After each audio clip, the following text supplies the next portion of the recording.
Gender responsive budgeting is not just about allocating resources, it's about ensuring that economic policies work for both men and women equally. It is a powerful tool for addressing gender disparities and fostering inclusive growth. In the context of India's ambition to become a developed nation by 2047, integrating gender considerations into financial planning is essential. Union budget 2025-26 का vision inclusive development पर focus करता है, जिसमें गरीब, युवा, किसान और महिलाएं 4 मुख्य वर्ग में हैं, जिन्हें प्रायोरिटी दी गई है। फाइनेंस मिनिस्टर ने विकसित भारत का एक होलिस्टिक विजन प्रेजेंट किया है। Zero poverty, universal good quality education, 100% skill labour with meaningful employment, 70% women in economic activities और भारत को food basket of the world बनाना। इसमें महिलाओं का विशेष रूप से समावेश एक बहुत ही स्वागत योग्य कदम है, जो वुमेन लेड डेवलपमेंट को एक नए स्तर तक ले जा सकता है। आज के 7 PM हाइलाइट्स में हम एनालाइज करेंगे कि कैसे बजट 2025-26 जेंडर इंक्लूसिव ग्रोथ को सपोर्ट करता है और किस तरह ये महिलाओं की इकोनॉमिक पार्टिसिपेशन को 70% तक ले जाने के एम को फुलफिल कर सकता है। तो चलिए बिना किसी देरी के शुरुआत करते हैं। यूनियन बजट 2025-26 एक हिस्टोरिक बजट माना जा रहा है, क्योंकि इस बार जेंडर बजट एलोकेशन में एक सिग्निफिकेंट जंप देखा गया है।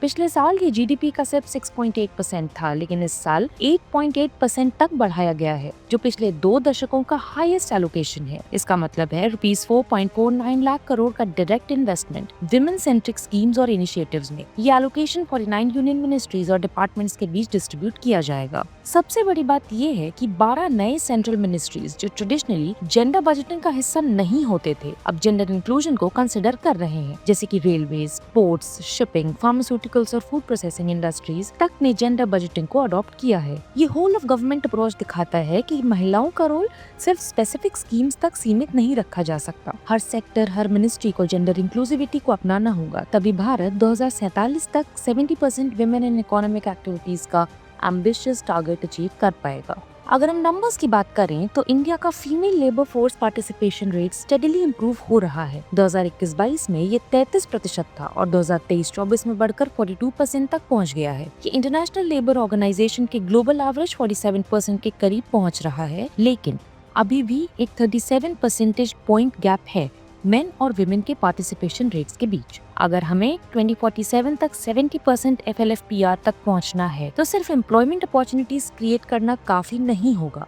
वुमेन एंटरप्रेन्योर्स को फंड करना होगा, स्किल डेवलपमेंट पे ज्यादा ध्यान देना होगा, सोशल सिक्योरिटी को स्ट्रेंथन करना होगा और इनफॉर्मल वर्कफोर्स को फॉर्मलाइज करना होगा। बजट ने इस एस्पेक्ट को रिकॉग्नाइज किया है और स्किल इंडिया प्रोग्राम, एंटरप्रेन्योरशिप और skill development programme, PM Vishwakarma और MGNREGS जैसे इनिशिएटिव्स में फंड एलोकेशन बढ़ाया है। इन स्कीम्स के लिए पिछले साल रुपीस 1.19 लाख करोड़ एलोकेट किए गए थे, जो इस बार रुपीस 1.24 लाख करोड़ तक पहुंचाए गए हैं, जिसमें 52% फंड्स विमेन और गर्ल्स के लिए एयरमार्क्ड हैं। भारत की 90% वर्किंग वुमेन इनफॉर्मल सेक्टर का हिस्सा हैं और इस बजट में गिग वर्कर्स के लिए फॉर्मलाइजेशन एफर्ट्स एक मेजर हाईलाइट है। सरकार ने अनाउंस किया है कि गिग और प्लेटफॉर्म वर्कर्स को आइडेंटिटी कार्ड्स इशू किए जाएंगे और उनका ई-श्रम पोर्टल पर रजिस्ट्रेशन होगा। ये एक बड़ा स्टेप है जो विमेन गिग वर्कर्स को सोशल सिक्योरिटी, मैटरनिटी बेनिफिट्स और फाइनेंशियल इंक्लूजन प्रोवाइड कर सकता है। पर सिर्फ रजिस्ट्रेशन से बात नहीं बनेगी। गिग इकोनॉमी में लो वेजेस, जॉब इनसिक्योरिटी और एम्प्लॉयमेंट राइट्स की कमी होती है।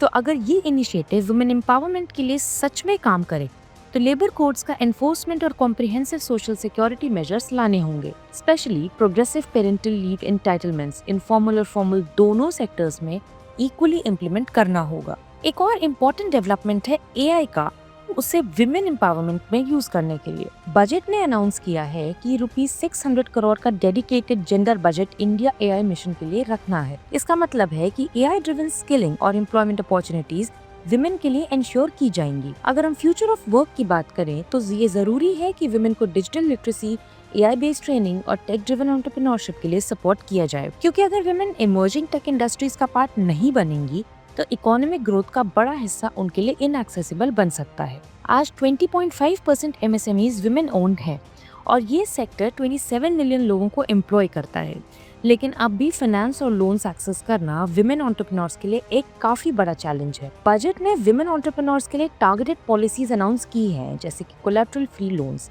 ऑल्टरनेटिव क्रेडिट स्कोरिंग मॉडल्स और फाइनेंशियल लिटरेसी प्रोग्राम्स।